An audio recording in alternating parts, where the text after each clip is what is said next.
Baik, bertemu kembali dalam Niaga Awan ini bersama saya Nina dan juga rakan setugas Nabila Khalida. Kita akan teruskan dengan perbincangan kita seterusnya adalah pemilikan rumah mampu milik merupakan antara intipati atau hasrat yang diutarakan oleh golongan belia dalam sesi dialog Bajet 2023 Kementerian Kewangan bermula minggu lalu.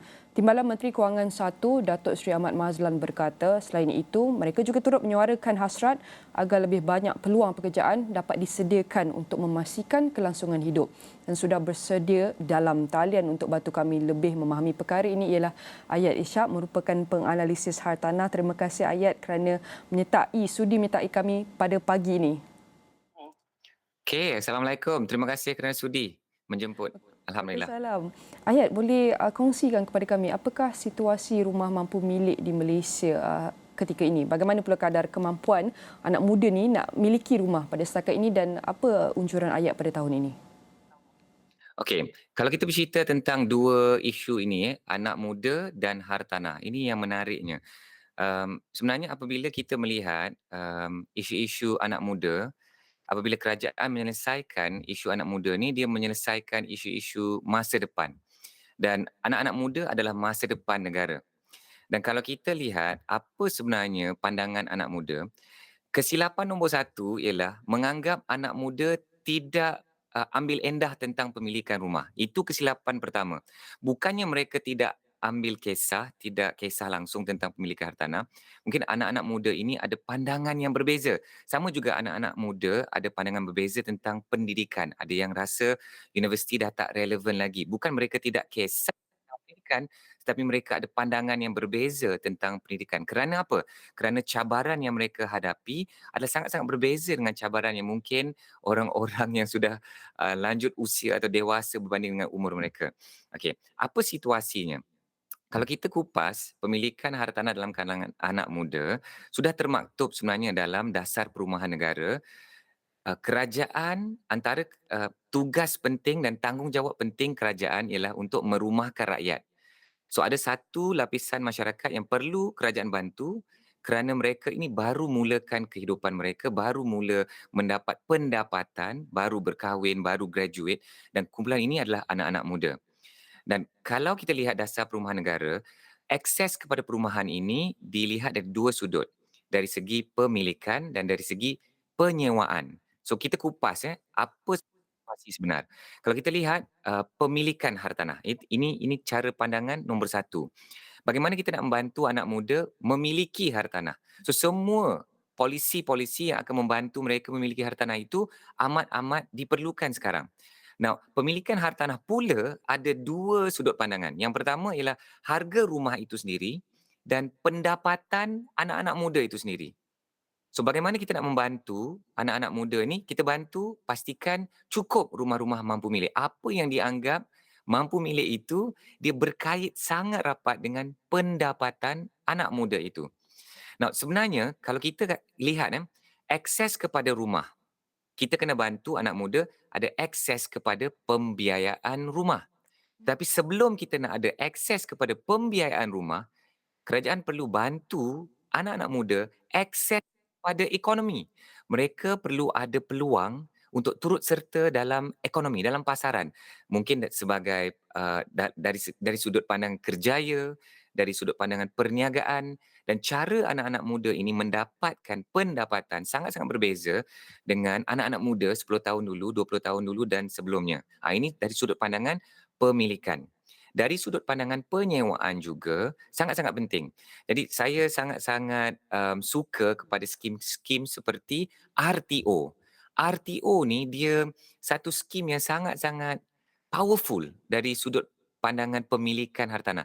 Terutamanya nak membantu anak-anak muda untuk memiliki rumah mereka yang pertama.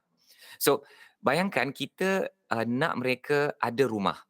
Tapi mungkin langkah pertamanya tidak mampu memiliki dahulu. Jadi kerajaan perlu ada skim-skim seperti RTO. RTO ni rent to own.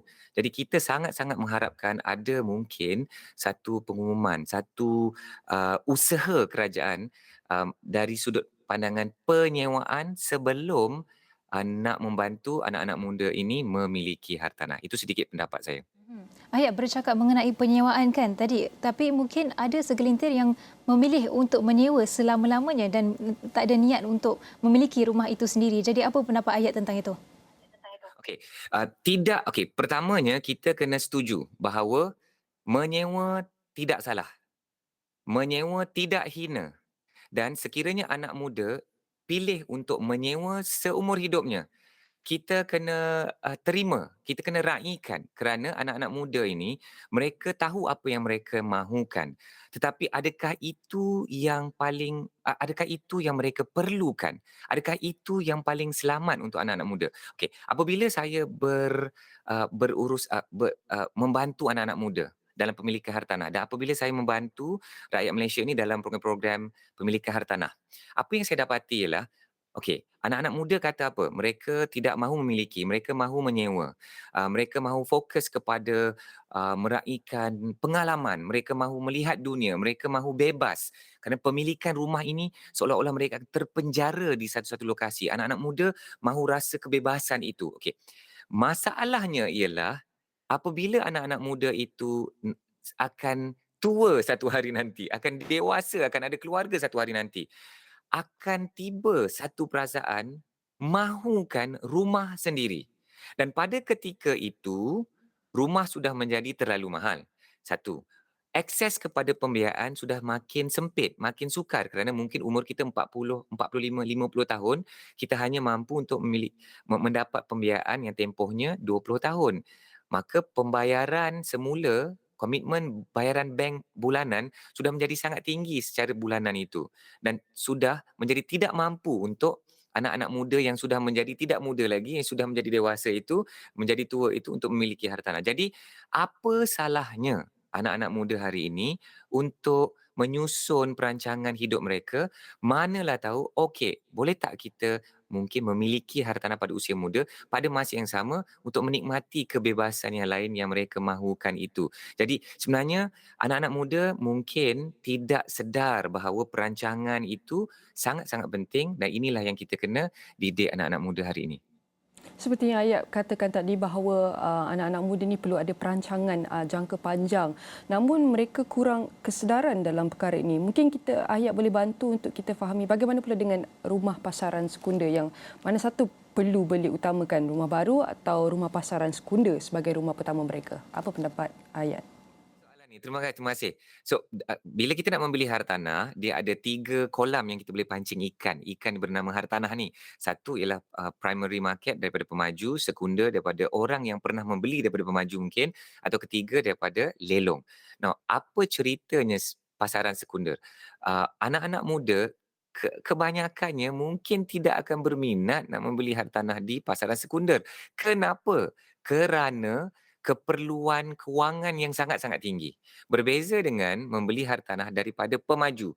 Pemaju ada banyak skim-skim jualan yang membantu sebenarnya anak-anak muda memiliki hartanah. Okey, apakah halangan utama anak-anak muda nak memiliki hartanah? Persediaan duit dari segi deposit atau down payment kalau kita, boleh gambarkan 10% daripada harga rumah. Kalau harga rumah RM300,000, RM500,000, 10% sudah menjadi RM30,000, RM50,000. Anak-anak muda nak menyiapkan RM30,000, RM50,000 menjadi satu halangan, menjadi satu beban kepada anak-anak muda. Okey, kedua, anak-anak muda juga, sebenarnya itulah yang utamanya, tak ada kedua.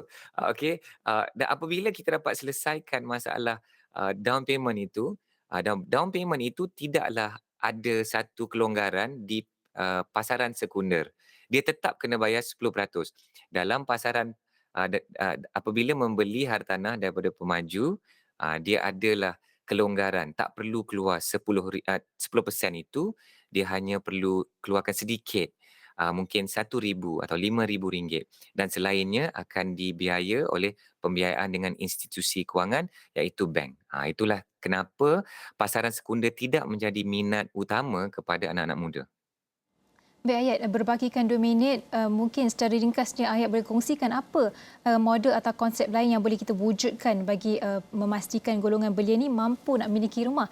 Adakah usaha tingkap tingkap perumahan ni yang pernah dikongsikan Majlis Belia Malaysia dahulu perlu dilaksanakan ataupun konsep My Home perlu diwujudkan semula setelah diberhentikan sebelum ni? Okey, Ayat ada sedikit pandangan yang berbeza. Semua apa yang disebutkan Nabila tadi itu memang sangat-sangat penting. Kita kena bantu dari segala sudut polisi-polisi kerajaan untuk membantu anak muda memiliki hartanah. Tetapi kita hanya melihat satu sudut saja, hartanah itu sahaja. Kita kena lihat bagaimana nak membantu anak-anak muda akses kepada ekonomi. Bagaimana mereka bekerja hari ini. Bagaimana mereka berniaga hari ini. Kerana itulah cara kerajaan nak membantu merumahkan rakyat. Bagaimana kita nak mengurangkan harga rumah? Kos makin tinggi. Harga rumah sekian banyak. Bagaimana kita nak membantu anak-anak muda? Kita bantu mereka tingkatkan kekuatan kewangan.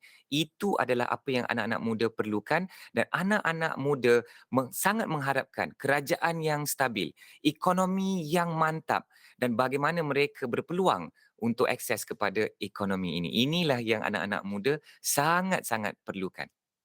Baik, Ayat, ini sudah tentu perkongsian yang amat menarik. Kita masih banyak lagi kita nak berkongsikan dan berbincang. Namun kita tidak banyak masa. Sekali lagi saya nak ucapkan terima kasih kepada Ayat Ishak merupakan penganalisis hartanah kerana bantu kami faham antara aspek-aspek memiliki rumah ni bukan mudah. Kerana kita tidak mahu bila beli rumah ia menyekat kita punya iaitu freedom of finance. Kita tak dapat nikmatinya.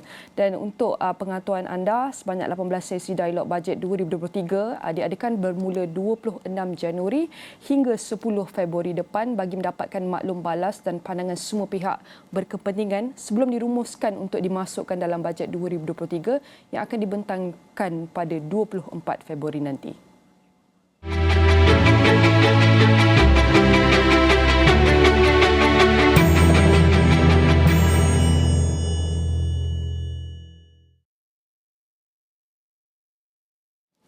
Bermula dengan membaiki telefon bimbit dari rumah namun sehinggalah berjaya memiliki kedai membaiki telefon pintarnya sendiri. Berkongsi kisahnya, Muhammad Syahir Abdul Majid, 32 tahun dari Bandar Perda Bukit Mertajam berkata dia memulakan khidmat membaiki telefon pintar di rumah pada 2015 bagi menampung kos sara hidupnya. Ketika itu, pelanggan sudah mengenalinya melalui promosi secara dalam talian.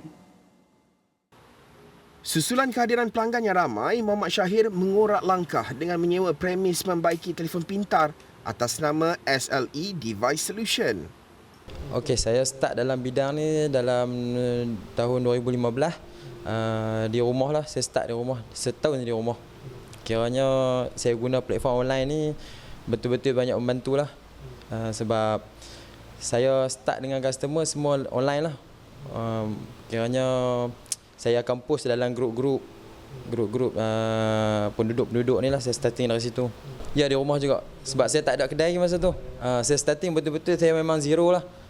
Ada pengembangan. Setiap bulan kita punya customer sentiasa meningkat lah. Kira bila tak ada online pun customer dah start kenal. Dia akan call, nak buat appointment, dia akan promote dekat kawan-kawan. Kadang-kadang ada dari luar kawasan. Saya pernah customer saya dari Perlis pun ada, dari Kedah pun ada. Yang ni melalui online. Sebab dia orang tengok dekat kita punya media sosial, nampak customer bagi feedback yang baik, lepas tu dia pun yakinlah nak main kat kita ni.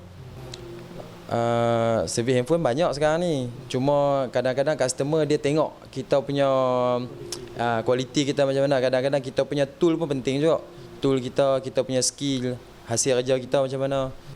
Selepas mempunyai cawangan kedua di Taman Bayu Aman, Teluk Air Tawar Butterworth 4 tahun lalu, Muhammad Syahir tidak menolak kemungkinan membuka beberapa lagi cawangan kedai membaiki telefon bimbit bagi memenuhi permintaan pelanggan. Dia turut merancang menyediakan tutorial membaiki telefon bimbit secara maya untuk dikongsi bersama pelanggan.